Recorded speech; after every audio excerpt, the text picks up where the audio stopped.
Hello to everyone on the interwebs. I welcome you all to the Fueled by Coffee podcast. My name is Matt, and I hope you enjoy what you hear here today. We got a fun little episode planned with an old coworker of mine, Rob, that I worked with at Peapod. I did about 1,000 episodes about Peapod a couple seasons ago. I'm not very proud of them. They're not very good. But, I mean, you can always go check them out. They're, a couple hours worth of material to listen to. But, if you like what you hear, give us a follow right here on SoundCloud. You can also check us out on Instagram at Fueled by Coffee Pod. We do have a Twitter, but we don't post there too often. But you can check us out there too. We have merch, we have stickers, we have t-shirts. So if you like what you hear, give us a follow, support the pod. I thank you for listening. But just jumping right into it, I'm here with Rob, who is someone that I clicked with in my time at Peapod. He was one of the really good people that I worked with, I would say. I think we worked with our fair share of not so great people at that job. Yeah, I would say that is definitely I consider that job as a dialed down version of my time at Amazon working there. It's funny. I always tell people, my first job was this small scale warehouse, and then I got a real big warehousing job, and I'm Peapod was the just the foundation of warehousing. And then when you get into a real warehouse, it's just it's awful. I mean, it's so much worse. Yeah. I don't know. To be fair, I came off of, I think Amazon was my not immediately previous job. I didn't have a job for a while for Peapod, and then I worked at a internet marketing type of gig where we just managed their various online stores where they would sell cheap shit that they got from China and other places, and then mark it up a little bit and then sell it to people on Amazon and Newegg and things like that. Yeah, I was on the info side of that thing. I was working on a computer, which was mind-numbingly boring. Yeah, I could imagine. My brother-in-law did IT, and he said the people he worked with were cool, but the job was just so boring. He didn't get any fulfillment out of it. Yeah, I figured out a while ago that I don't think sitting in front of a computer screen is going to be a job that I can do. It's so boring, and I honestly catch myself nodding off more often than not on those types of jobs. Yeah, man, for sure. So I have to, unfortunately or fortunately, however you want to take it, I have to be in a job where I can do something. And there's nothing wrong with that. Yeah, there's nothing wrong with that. Well, that's why I left warehousing, because as I said, Peapod was a whole different animal. The management really didn't pay attention to us, and so we kind of just had free reign to do whatever we wanted. And we had our own little group that we just remember when we were hiding the glove and doing stupid stuff like that, and everyone had nicknames, and we talked in code, and it was just this wild thing. And then when you get into a real warehouse where they actually have numbers to hit, and the management actually cares about your production, it's not that we didn't work hard there. I don't think it's that we didn't work hard, but it's just there was so much more free reign. Whereas when I got to Stitch Fix, it was it was, as you said about computer jobs, it was mind-numbingly boring. I just did the same thing for 8 hours a day, just throwing clothes in a box, and so that's why I switched. Now I do baking overnight, and it's I get to work with my hands, so it's so much cooler, Yeah.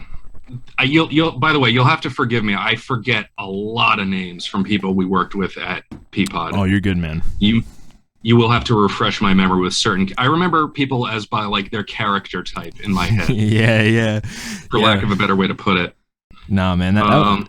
For sure. That was a long time ago, and there's a lot that I forget as well. So really cool. We'll get into that real quick. But as we do on every episode, I'm drinking a coffee. This one I've had before. I'm just drinking the classic Chock full of nuts. I drank a couple weird ones on the first few episodes of this season, and I just decided to go with a nice classic, mellow tasting coffee. For those who haven't heard the previous episodes that have dropped so far this season, we talked about my endeavors in music. We talked about my friend Pete and his band, My Cousin's Girlfriend's House. We talked about the Birds and my fantasy football league and some of the drama that came with that. A little bit of Q-Mart talk in the last episode. So if any of those things sound interesting, go check them out on the Season 3 playlist. But we're just going to jump right in today. So catching up with Rob, the last time I saw you was probably almost 3 years ago. It was at a barbecue at your place in Quakertown in 2018. I can't. Yeah, seems like a whole different dimension ago, doesn't it? I know, and it's so sad. Like it's crazy to see like how much different things are now as compared to even a year ago. Like, but nothing was shut down yet a year ago. Like I had just met my girlfriend, and like we would go to almost to the day. Yeah. Yeah, like I remember one of our last little outings was like we went to Yum Yum Donuts for breakfast the one morning, and then like 3 days later they're like, oh, everything's closing down, like, and we thought it was just going to be this like, oh, a couple weeks we'll be back to normal, and here we are almost a year later. It's crazy, man. Yeah, one of the last things that me and my wife Kelly did before everything shut down is we had actually gone to Chinatown in New York. Ooh. Very nice. Which from what I hear is not. That is a world that will not ever exist again. A lot of places have gone out of business in the almost full year that we have been locked down. Yeah. And we had been actually hearing rumblings about this slowly spreading, disease coming out of China. It was still in China as far as most people knew at that time. Huh. But yeah, and a couple weeks later, everything crunched down, and we were here. We are still in kind of a slightly better situation. I'd like to say, for not sure, great, but better. Yeah, for sure. But in the last few years since we've seen each other, like, what have you been up to, man? Let's just do a little quick catch-up session. I know off air you just said that you moved houses. Your old one flooded. Going loose chronological order, if you don't mind. Go for it. So I think actually the job I left Peapod for, I'm still at. Sweet. I work at a business that makes medical prosthetics that doctors, nurses, and what have you, medical personnel in general, will practice on while they are in school. Right. Or use as like demonstrations to patients. Before they actually get their hands on human flesh to work on. Yeah, for sure. That, oddly enough, has to do with a lot of genitalia. Yeah, I remember. That was the one thing I remembered. I think we mentioned it in the Peapod episode, because I did those with Mike. If you remember, obviously you would probably remember Mike. Gentleman? Older guy, really obnoxious, dropping F-bombs like every other... odd house. Yes, I think, and I printed him a brake handle for his kitchen, if I remember, on my 3D printer. Yes, yeah. So I recorded those episodes with him, which both a blessing and a curse, because Mike, he's just his own wild personality. Definitely a unique personality, for good and ill, if I remember right. I did quite enjoy talking with him. Yes. And I remember the one thing I believe we mentioned on the episode, speaking of your prosthetics job, he said something about you working on the dong floor. Yes. Because somehow news got back to Peapod that you were working on prosthetic dongs or something like that. Yes. That is both true.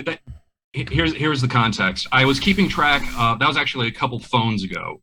Because for people to understand my particular phone situation, I have never owned a smartphone. Yes. I had the old, messenger phones that flipped open and turned into like a little thumb keyboard, and right now I don't even have that. Yeah. I simultaneously upgraded and downgraded to a Kyocera flip phone that is meant for contractors. Right. So it's more my speed because it's durable. It's got like rubber armor plating. It's great. I love it. It's like a tank. It's still got a lot of the its battery compartment locks shut, and all of the sockets that you would plug things into have rubber stoppers in them. It's fantastic. Oh, it's amazing. I love it. That's amazing. So anyway, that was a couple phones ago, after I had dropped that line to Peapod, and unfortunately the phone that I had almost everyone's contact information on at that time.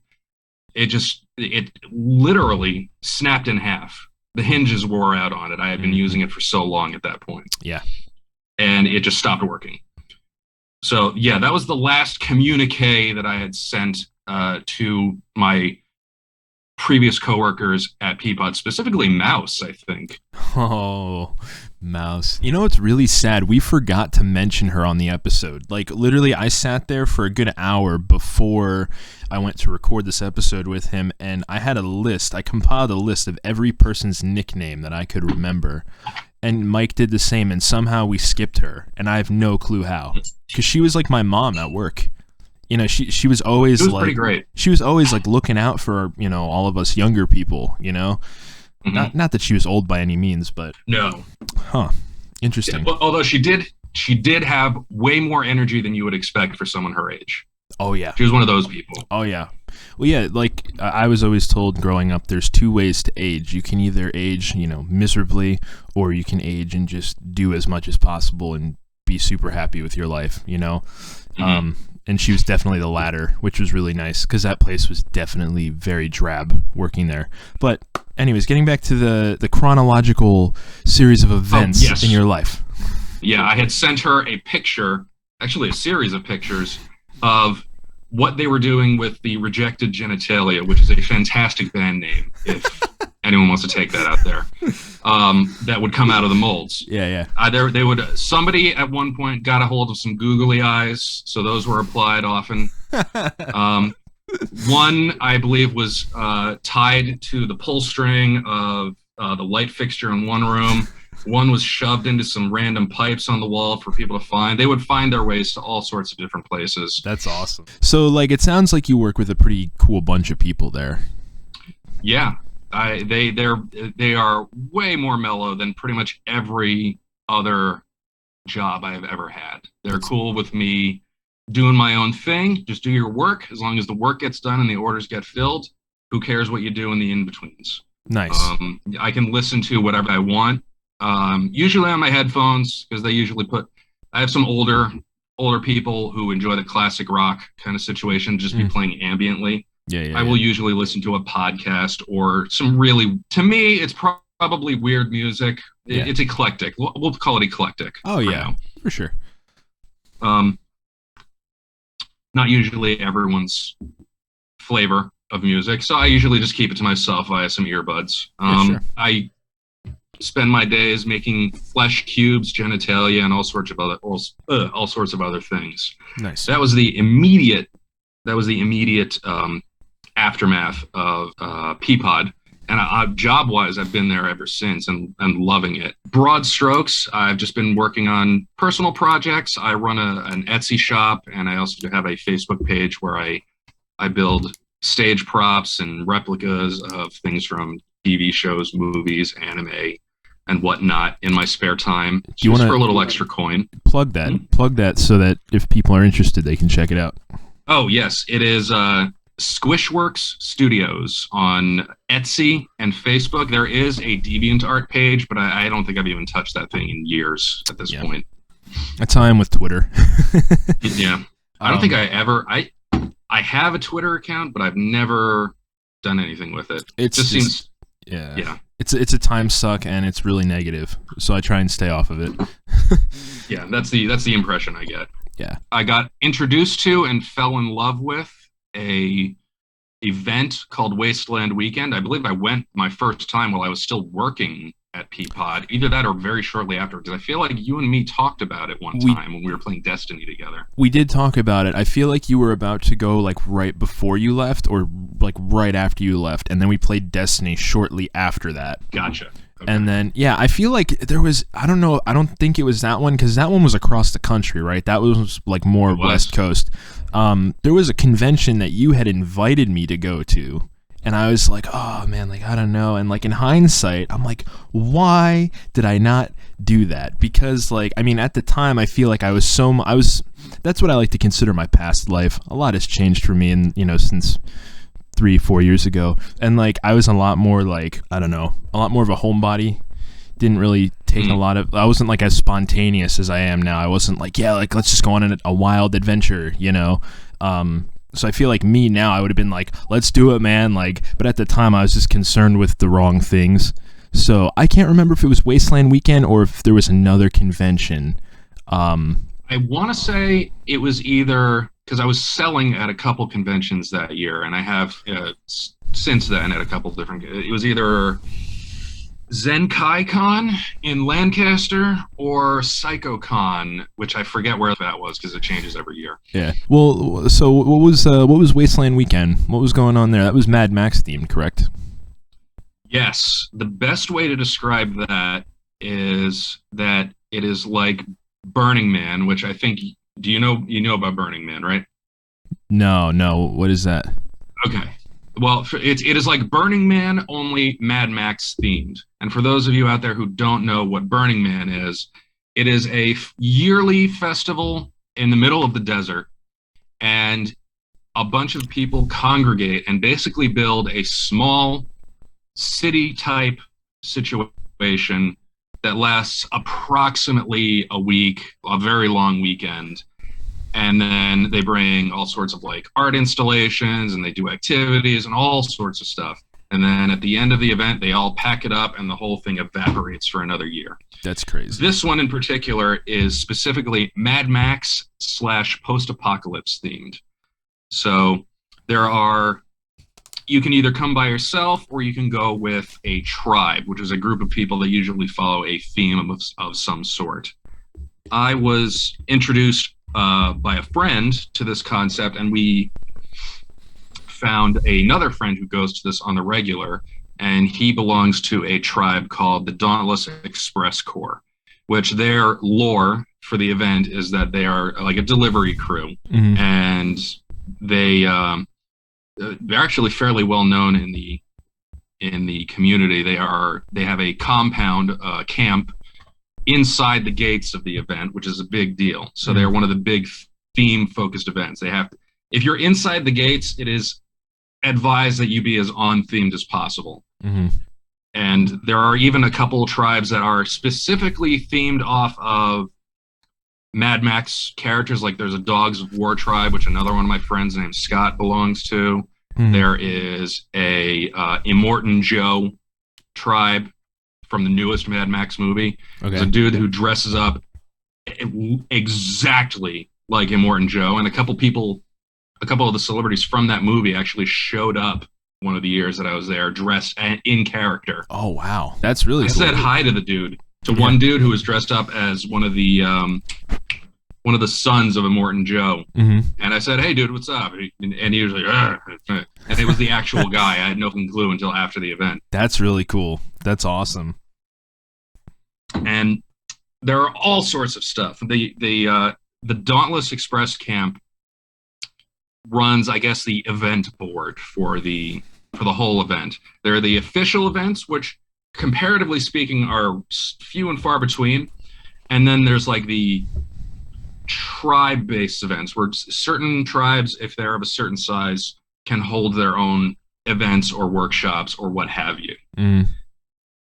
There are a lot, and most people will make their own little ad or sticker or sign or whatever and post it on the event board. Okay. And it says you can come to our camp on X time, X day, and do something fun. Like there will be like a tea party, but apocalypse themed, or a banquet. But this is like by special event only.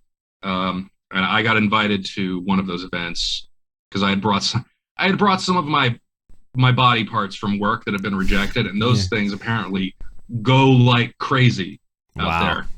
Wow. That's wild.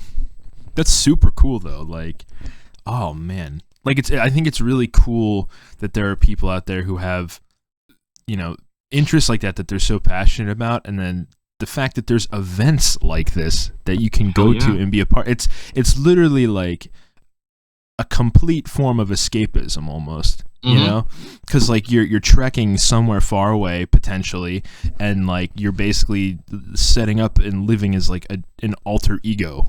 It seems for a few days. Like that's super cool. Like that's awesome. My alter ego, as it came to be, was Doc Skinner. Okay. I walk around in a blood-stained lab coat and a hat with a feather in it. And I got a bandolier with a bunch of pouches and a whole bunch of shit. And I carry around, my quote-unquote doctor's bag. Yeah. And that's where I keep all my tradables and supplies and whatnot, which are, body parts from work, skin sections from other projects at work. One of the big things I make are reclaimed tattoos where I did this service for a guy. He didn't pay me, so I took it back. Okay. Thieves' fingers specifically, because one of the things I make at work are insulin testers. Okay. So people can practice doing it before they actually start using their own finger. So we have a buttload of fingers. We have a bucket full of rejected fingers at work. So I just dumped the entire bucket into my bag, filled in the fingers with some extra silicone, and dirtied them up, bloodied them up, and put them in jars. Nice.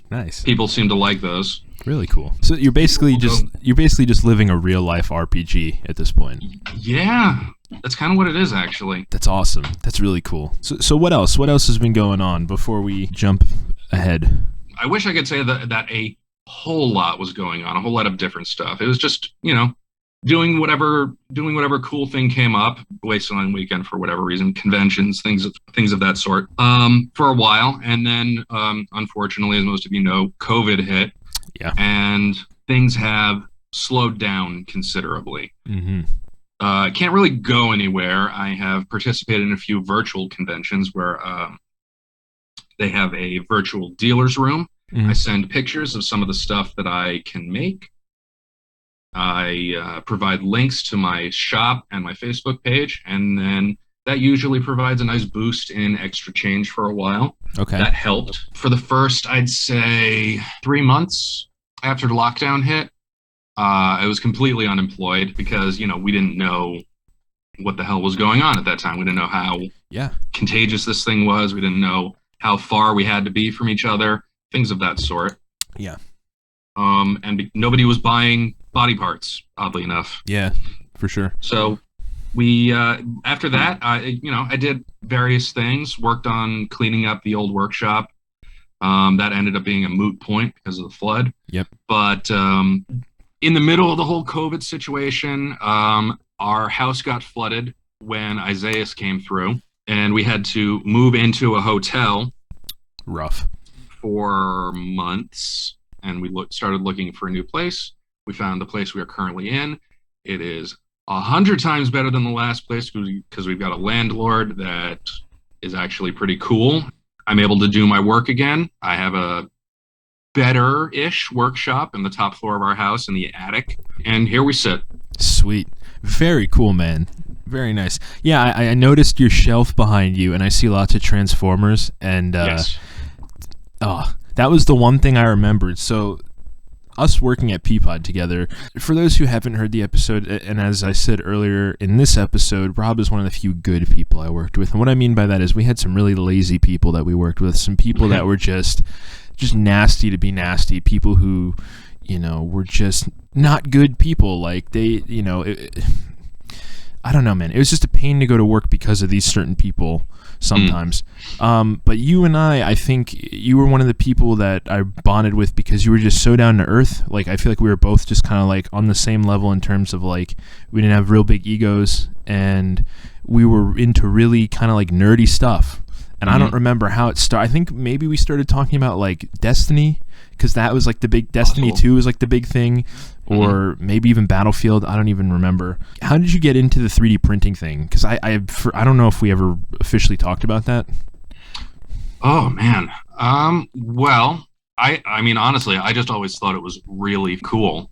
It is because it's the closest thing we have right now to like Star Trek replicators. Apparently, I didn't know this until I had started to get into it, but apparently the technology has been around for way longer than I thought.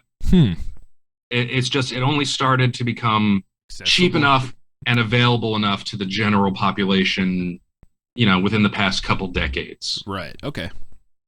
So I had, from my time at Amazon, this is one of the few good things that came out of my time there. If you work for them long enough, they start to disperse stock shares to you. Okay. And I had stayed there 5-ish years. Wow. God bless you. Amazon. From what I've heard, Amazon's a nightmare to work for. It was, yeah, it's not great. I think I only, I got fired ostensibly because I could not, quote unquote, keep up rate. And you need to maintain a certain amount of, you have to process a certain amount of items per minute to maintain productivity in their eyes. Typical warehouse job. Yep, and it constantly changes. And coincidentally, around the same time, I was about to reach the pay cap for someone in my position. And suddenly, it became impossible, absolutely impossible to make rate. I cannot prove this. It just makes sense, considering what I know about Amazon and what I know about large companies like that, is that once it becomes, quote-unquote, cost prohibitive to have someone there, you get rid of them, because as far as they're concerned, there's an infinite number of people they can bring in to replace you. Back to the point. I cashed in the shares of Amazon stock that I had gotten at that time, which netted me a nice sum of money. And I had gotten a good tax return, a couple of things. The stars aligned in that moment to allow me to purchase the 3D printer, which is actually right behind me, from MakerBot. And there's the Replicator 2, which I still use a lot because it's reliable. It was before the company went closed source on its parts. So I can get common parts from basically anywhere and just replace whatever part I need. It's like an AK-47. It's really hard to break and really easy to repair. What was do you remember what the first thing was that you made with it? The first thing I ever make, a plasmid bottle from BioShock. But I have actually downscaled that project, and I make nightlights of plasmid bottle from BioShock. Plus nightlights from other properties. Like I have one from the Estus flask from Dark Souls. Okay, all right, The marker from Dead Space, a bunch of different ones, and I've got a few others in the works. Yeah, well, you know, it's funny. I was trying to find guests for the new season because Doug, you remember Doug that we used to work with, little Asian guy? Yeah, so he was on an episode last season, and he was supposed to be like a partial co-host this season, but he just had a baby. Wow! So congratulations to him. Yeah, I know it's really cool, but he was basically like, hey man, like. I don't know how much time I'm going to have. I had a list in my notebook of people I could hit up, and you were one of the people. I was like, you know, Rob, I remember you saying you listen to podcasts, so maybe you'd be interested in being on one. I don't know. I was like, oh, I followed him on Etsy like years ago, and I wanted to see if your shop was still up, and I saw that it was, and I was like, yo, that's so cool, and like there was more items on it now and stuff, so like, yeah, I was definitely thrilled to see that for sure. But like I said, like you were one of the people I think that I bonded with at Peapod because we had similar interests, and like I'd like to think I'm multifaceted person when it comes to interest. You know, like I'm into a lot of different things, and like I can be into some really nerdy stuff. And so like I think we started bonding over video games. I think we talked about Dishonored at one point, and then you know we talked about certain movies and. You know, probably even music at some point. But the one thing I remember us talking about was the Transformers movie. We spent at least a couple days talking about that at work, like the OG one from the 80s. And, still one of my favorites. Dude, yeah, and like it made me think of that because I see your Transformers in the background. Oh my god. So, okay, real quick sidebar. Do you have Soundwave? Because that's my favorite. Soundwave is actually my absolute favorite. So you and me jive very well on that one. Yeah, I've got easily 1, 2, 3, 4, 5, 6, 7, 8 different versions of Soundwave, plus all of the like little microbots that you can fold in and out of his chest in the different incarnations. I was trying to explain to my girlfriend, she's never seen like the original Transformers. She's seen the ones with like Shia LaBeouf.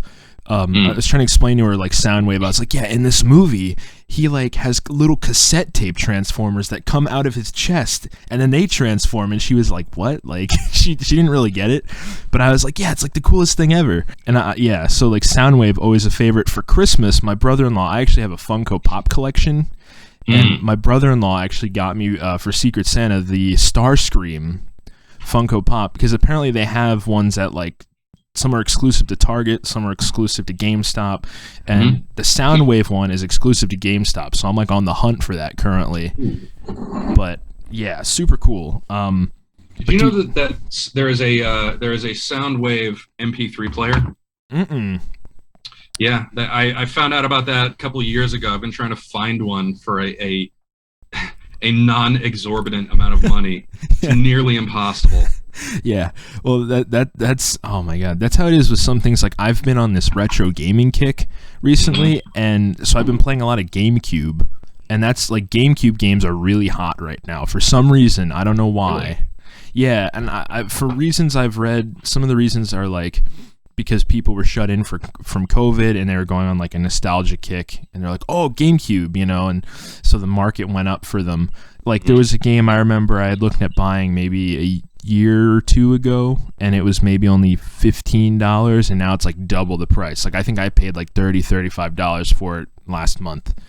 So yeah, the whole nostalgia thing of recent years has been a bane of my existence, trying to get a hold of certain things. Mm-hmm.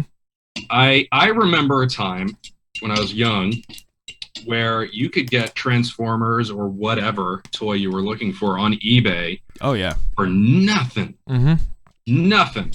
And then I just remember a certain point, things started climbing up, and then yeah, the price for a lot of the old G1 stuff went insane. Yeah, that was the one other thing too. That what you just said made me think of. You and I talked about Power Rangers quite a bit. Oh yeah. And I was just looking the other day because I was at Barnes & Noble, and they have these little model kits for like the Shogun Megazord and the Ninja Megazord. And like, okay, so I have from when I was a kid, it was actually my older sister. She has like the original like Ninja Megazord where it comes with like all the pieces and you put them together. Was that the one where the dragon was the core thing? No, that was the one from the movie. So like the frog was the legs, the bear was the torso, and then like the ape and the wolf were the arms. Oh yeah. And then like the Falcon Zord would attach to the back of it, and so like I got the Falcon Zord as a little kid.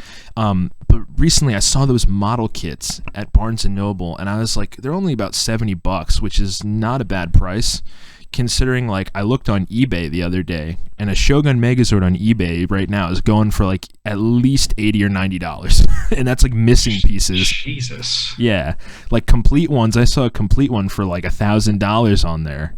Just insane amounts of money. God, the fucking nerve of these people. I know, it's crazy, man. But it's like that's just the life of being a collector, Like, like how much are you willing to pay? Like, I was just looking for again another item, Super Mario RPG for the SNES. Never played it, but I want to play it. And I went to Q-Mart and talked to the. Did you ever go to Doghouse Gaming at Q-Mart? That's the one in one of the back barns, right? Yes. Okay. Yeah, I've been there on occasion. It's been a while since I've been there. Due to disease reasons, but I know exactly what you're talking about. Yeah, I went there recently, and I asked the guy, like, what is a reasonable price to expect to pay for Super Mario RPG? And he was like, well, for a good working copy, $70, $65, $70. And I was like, bro, for a SNES game? Like, what? So you're paying modern day console game prices for a game that's 20 plus years old. Exactly. It's absolutely nuts. But yeah, just I don't know, eBay, man. I mean, it's fun. There's always that thrill of the purchase when you get a good buy on something. Like I just bought for the N64. Did you ever play any of the Gauntlet games? Man. Not on the N64. I have Gauntlet Dark Legacy for the PS2. Okay.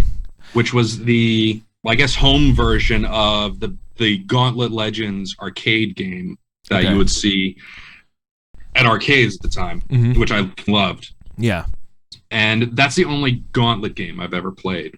Okay. But I know what you're talking about. Yeah, my girlfriend grew up playing Gauntlet Legends on the N64, and so I was like, I'm on this retro gaming kick, and we like to play video games together, so I was thinking, like, man, I'm going to find a copy of that, and we're going to, because I've never played it before, and it was a couple days of searching for me. I mean, luckily I'm up in the middle of the night at work, so, and like when I fry donuts, it's literally like I drop them in the fryer, flip them, and then I'll like if I'm hunting for something, I go on eBay or Amazon or wherever, and some of the best listings pop up in the middle of the night. So like, I happen to find, the majority of the listings running for like anywhere from $50 to like $70 just for the cartridge, but I managed to find one for like $38, and it's in like pristine condition. So I was like, I jumped on that, and like, it's really cool, man. Like it's one of those things where like, I don't know, you just kind of have to appreciate it for what it is. Like, it came out in the 90s, and like you said, it was an arcade game, so I don't know, man. By the way, as far as Super Mario RPG goes, I honestly don't know if they're still making these things, but if you can get a hold of one of the SNES minis, that's one of the games that they have on it. Yeah, I actually had looked at one of those on eBay, and those are like, scalpers have got those now, and I saw one. There's a pawn shop in Easton I like to frequent, and I saw that they had one, but I didn't see what the price tag on it was. It's probably something ridiculous. While we're on the subject of this, how do you feel about like console scalpers? Like the whole, like, do you think the rush for a next gen console is worth it? And no, Yeah. never. Never. To honestly, me and Kelly we both had made the agreement years ago that unless we have a chance to get a new console right when it happens, usually we don't, actually, unless we have a direct chance to get one. We don't. We usually wait a year. Yeah, that's a safe bet. Because by then, usually, almost always, predictably, you could say, issues come out with whatever new system is out there, and you need to give the manufacturers time to correct it, patch things, what have you. And plus, it also gives it time to calm down, and you can actually stand a chance of getting a copy for less than 5 times its asking price. Yeah, that's the thing on eBay. Like, I'm actually jumping ship. I've been a PlayStation person my whole life, but because I never got the experience to really like play Halo. Like, I would play it at my friend's house probably like a dozen times, but like, being a PlayStation person, and plus my girlfriend loves Xbox, she wants to play Gears of War. I was like, you know what, like, we'll just jump ship and get Xbox this time. Like, for me personally, I think it looks better suited to what I want. But like, looking on eBay, man, they're just like, the cheapest ones are like $650, and then there'll be like $80 shipping, and there's some on there for like at least 3 times the price, like $1,500. It's ridiculous. Yeah, it's completely unnecessary too. Oh yeah. Well, and like the people who have the bots now, I think that makes it so much harder now. Is like every time they go in stock, they're out of stock as soon as like they're in stock, which is ridiculous. Yeah, this is going back a few years, way before I moved to Pennsylvania. But I worked at a GameStop years ago at the Monmouth Mall in Eatontown, New Jersey, and I worked just in time. I worked there just in time to have to deal with the Christmas rush of everyone trying to get a fucking Wii. Oh, boy. Oh, man. Say no more. Which was its own little slice of hell that year. In addition to having to fend off irate parents grown adults trying to get a Wii for themselves or their darling children. At one point in the season before Christmas, the heating system completely failed in our little area of the mall. So the climate control system was blasting fire hoses of ice cold air from outside into the store. Oh, good Lord. That was fantastic. I do not have good memories of that year. Fuck GameStop. Oh my God, that's amazing. That you know what? That's the best segment we've had so far this season. Just that little tidbit. Yeah, just look, if you want my professional opinion as a gamer and ex-game store employee, just wait a year, people. Yeah. You do not need a console on release day or even in the first year. Yeah.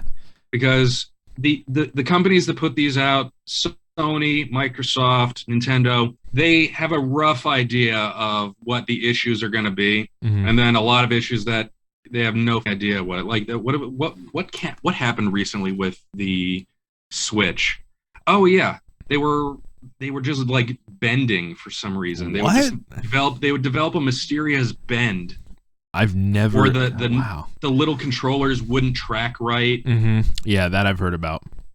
Or I mean, the infamous red ring of death with Xbox 360s back in the day. Yeah.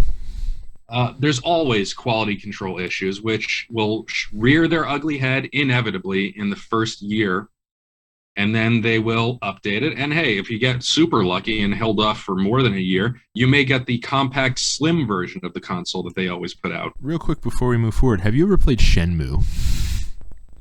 No. Do you remember when Shenmue came out? Because which one is Shenmue? Shenmue is like the one where you're part of the Yakuza or something like that. It's okay. Or no, wait. Sega made it. It came out. So I was only a year old when the first one came out. So I just experienced it this year. At the time of this recording, I just beat it as of last night. The first one that is. Yeah, it's basically like it's set in Japan. There's the producer's like one of these huge producers that worked for Sega, and he made stuff. I can't recall all the games he made. I think he invented like Virtua Fighter or something like that, or like the Virtua Cop or something weird like that. Oh yeah. And basically like Sega was in the decline of their like console life, where they were like struggling, and the Dreamcast was like they needed a real big game to kind of help sell the Dreamcast, and so they made this game called Shenmue, and you're basically this like high school guy who it's like based around martial arts. It's like the typical revenge plot, like your father gets murdered, but it's almost like people from what I've heard said it was like the first open world game, like where you could just like wander around and like talk to everyone, and really really cool. And it's like it's one of those things where in 2021 you have to just appreciate it for what it is. Like most people would probably look at it and go, this game is terrible, like the voice acting is horrible, you gotta look, you have to adjust for age on a lot of these games. But like the thing is like it's really immersive, because like there's an arcade you can go in and play like old Sega arcade games, or like like I said, you could talk to everyone. The music is really good. It's just a really immersive environment. And so like if you just, for me, like I read, just take the time to like really get into the game. But yeah, it's just like typical revenge plot, martial arts. There's like lots of quick time stuff. It's almost like a detective game where like you're looking for people and you have to go ask everyone, like, have you seen this person? What do I do? Where do I go? It was a really cool game. Honestly, like I would highly recommend it. I think it's in my top 5 video games I've ever played. I don't normally beat games because I lose interest, and this was just like I couldn't put it down. Yes, that's my Jehovah's Witness-esque report on Shenmue. Shenmue, please sponsor me. Yeah, my game tastes generally edge more towards the sci-fi primarily, fantasy less so. Although if a game really has something interesting to offer, I will check it out. So I mean, Shenmue, I remembered once you started describing it, I remembered what it was, and it looks cool. I can appreciate what it did, but that's a little bit out of my preference. Yeah, and that's the thing. Like it's either like you love it or it's just not your thing, or like people, like I said, people are just like it's terrible. Like the voice acting is so awkward. It's become an inside joke between my girlfriend and I. Like there are times where like Rio, the main character, it's almost like he has like Asperger's or something. Because like he just has no emotes, though he's just so awkward. Like a lot of times he'll ask someone a question and there will be an awkward pause and he'll just go, I see, just like really like, it's really awkward, but it's just that's the charm of the game. That's what makes it amazing. But yeah, definitely cool. I just thought I'd throw that in there because that's been another thing. Like they remastered the first 2 on I guess you could call it a remaster on the PS4, so that's why I picked it up. So doubling back on the Transformers movie, has there ever been a movie like kind of in, I guess, like the nerdy genre that you went to see like in the theaters that has like a diehard fan base that you can recall? Ooh,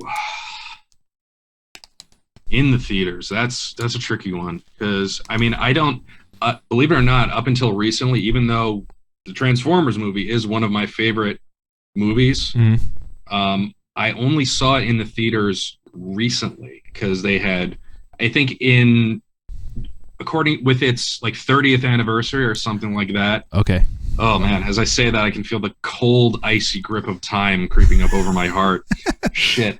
Um, yeah, for its 30th anniversary, I went with my friend Nils because a theater near him was doing a replay of it. Oh, sweet. And it was amazing to see it in the theater. It was great. Yeah. I got a poster at that whole event. Got to hear the whole Planet Junk scene with Weird Al Yankovic. Yeah. Dare to Be Stupid playing as they fight, which is still one of my favorite scenes dude, in the movie. That is just such a good movie. I got that for Christmas when I was like 4 years old, I think. And I always just like loved the scene. It's probably like within the first 5 to 10 minutes in the movie when the Decepticons invade the shuttle. Yeah. And they just bust in there and just start laying waste to everyone. That like just murder all the characters we knew and loved from the first couple seasons of the show. Like I just remember I kept rewinding that because I was like, this is so cool. Like I don't know, man. It's probably why I love the Decepticons now as an adult. That scene by itself, like so cool. But yeah, so it was brutal. Yeah. And by the way, the especially with the death of Optimus Prime in the first half hour of the movie, let's say. Oh yeah, spoiler warning on a 30-year-old movie. Yeah, that apparently, I'm apparently at the time they got a lot of complaints about that. A lot back in the 80s, which was saying something. Like people actually had to write a letter to complain about something back then. Yeah, I know they were pissed. I just read recently the same thing about the shuttle scene because the one person on YouTube in the comments section was like, "Man, seeing this as a kid, I like." They said something about like in the show to that point, no Transformer had actually ever like died. Yeah. So to see all of them like getting murdered, basically, it was like a shock. Like as a child, they were like, "Oh my god! Like what the hell just happened?" You know. It's we are finally seeing casualties in a war between factions that has supposedly lasted for millions of years. Yeah. And now in the year 1985, we get casualties finally. Yeah, it's it's super cool. Was there a huge crowd at that movie by any chance? Like it was packed full. Okay. Packed full. Okay. Because that reminds me of, I was hoping I got a chance to tell this story on this season at some point. So I don't know if we talked about it, but I'm like a huge Dragon Ball guy. That's been something I've been into since I was like a little kid. Oh yeah. A late grade school for me. Yeah. They put out a couple new Dragon Ball movies back in like 2015, 2016, I believe it was, to start to kick off like the new Dragon Ball Super TV show. And they were doing, so the first movie, they did like a one-night showing of it at select theaters. And I was like, I gotta go. Like, I've been a lifelong Dragon Ball fan. And so like we got tickets in advance, the person I was with at the time. And I remembered thinking like, so we went to the movie theater in Center Valley in the Promenade Shops. And I remembered thinking like, how many people in this area are really going to be like going out to see a Dragon Ball movie, you know? Because like that was one of the things like in school, like I'd get made fun of for, because they'd be like, oh, that's gay, like you're a nerd, you know, it's stupid. And so like I thought like, you know, how many people are really going to be going to see this Dragon Ball movie? And at the time I was like 17-ish, so like we go in and there was literally 2 open seats for us to find to sit in. The whole theater was packed with guys from my age to like well into their 40s, all wearing like Goku shirts and like just all, like there was like rows of just Goku in the whole theater. And I was like, oh my god, like this is wild. Like, my people. Yeah, it was. I was like, I was mind blown because I am thinking there's going to be like maybe a dozen people in the theater and it's like packed full. So like we found the 2 open seats that were left and we sit down and I'm like, this is wild. And so like the thing with those movies, for those who aren't into like Dragon Ball or who have never seen one, there's always this opening scene where like, you know, you get in the theaters, the lights dim, the screen expands, whatever. The screen goes dark, and at the beginning of the Dragon Ball movies, there's like this, I think it's the publishing agency or the production studio they have this like intro scene where there's like waves crashing, and like they have this like Japanese logo. It's like a triangle with some Japanese writing in it, and like Toei Animation, I believe. Yeah, and then it like that pops up, and the theater just erupts, and everyone's like, yeah, like clapping, going crazy, just like ah. And I was like, I literally like I looked at the person I was with at the time, and I'm like wide-eyed, and I was like, what did we get ourselves into? Like, this is insane, you know? And then like they show the Toei Animation, like the little cat logo, and everyone's like, yeah. And then I forget how exactly the movie starts. Everyone's like real quiet, and then like every time a character gets shown, like Goku or Vegeta or Piccolo, the theater erupts, and everyone's just like going crazy and clapping and screaming and crying, and like it was like one of the most unique experiences I think I've ever had. Like it was like super cool. Like as you said, it was like my people, you know, like we're here, you know, like there was like one point, I don't know if you saw either of the movies, but there's one point in the first movie where like, you know, which one was it? It was called Battle of Gods. There was like the Destroyer God. So there's like one scene where like, for those who don't know, Vegeta was a bad guy, and he's now basically a good guy. And he's like a real asshole, though. Yeah, oh yeah. He was always my favorite growing up, but I've since become more of like a Piccolo Gohan kind of guy. Yeah. But like he's married, or he's like with his partner's like this girl from Earth or whatever, and the antagonist of the movie basically like hits her, and he like freaks out and like transforms and like, you know, goes like Super Saiyan 8, like, you know, everyone's like there's like part of the lore is that like for that split second he powered up so much that he was the strongest character in the series. Like that's how pissed he got.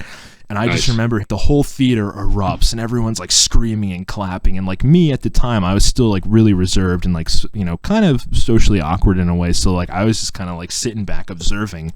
But now I think if they release another one of these movies, man, I'm gonna be there, like I'm gonna be in on the whole thing. Super wild experience. Like I have only experienced something like that one time, and believe it or not, did you saw Avengers Endgame and the whole situation with Avengers, right? Were you keep up with that? Okay, so I am a Marvel guy. I have not seen the recent Avengers movies, but through spoilers on social media, I do know what happens. So like, okay.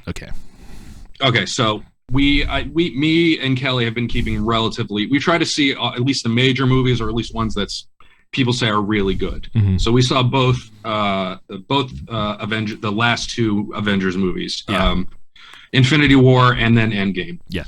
Endgame was its own special thing because I just my personal opinion, I think that movie in particular is going to go down in history because it is the culmination of more than a decade of movies of build up to this one moment. Yeah. And it was executed perfectly. Yeah. And I've seen so many video clips of theaters full of people having a great time, cheering, doing the same thing in the Dragon Ball movie that you saw, cheering, freaking out when bad stuff happens. In Endgame, just people were given play-by-play. We're given like fucking, oh shit, hit him, come on, during the fight with Thanos, and cheering when the two lines of Thanos' troops and all of the Avengers and all of the people that they had brought to that battlefield slam into each other and start duking it out for the literal fate of the fucking universe. Yeah. People were cheering, having a great time. I saw that movie twice. Yeah. Both times, completely silent theater. The most boring people I could have seen the movie with. I was having a great time. My wife was having a great time. Everyone else was probably having a great time, but I couldn't tell. They were silent. Yeah. Except for a few choice moments. Yeah. So that, I guess, was a bit of a letdown. However, it's really cool because like I never knew that, you know, like they're basically cartoons, but like that they could evoke that much emotion out of people. Like there's a scene in the Dragon Ball movie, like when he first encounters his name's Beerus. He's like the god of destruction, and you know those who know Dragon Ball know that Goku is a moron and that he wants to fight everyone. Goku's the main character of Dragon Ball. He's a good guy, and he basically, like, you know, he's like one of the strongest characters in the series. He can transform like to different power levels, and like, you know, Beerus comes to him and he's like, oh, like, I'm looking for this Super Saiyan God, and Goku basically powers up to full strength, and everyone's like getting crazy in the theater, and they're like, yeah, like, kick his ass, you know, and then like this guy, because he's a god, takes him out in one hit. Like, theater goes silent. There's people, like, you hear this audible gasp. Everyone's like, like, oh my god. Like, I'm sure there were some tears shed because people are like, oh no, is Goku dying? Like, it's just, it's crazy that things like that, as simple as a cartoon from Japan, can evoke that kind of emotion out of people. But it is so cool, and it's so cool to be a part of that. Yeah, it's great. And honestly, ever since anime sort of became mainstream, it's sort of, a lot of studios in other countries, America, France, all of them have sort of had to up their game, because Japan brings such a serious animation game to a lot of its stuff. Oh yeah, for sure. Really cool. Side note, not to get super into it, do you ever watch Yu Yu Hakusho?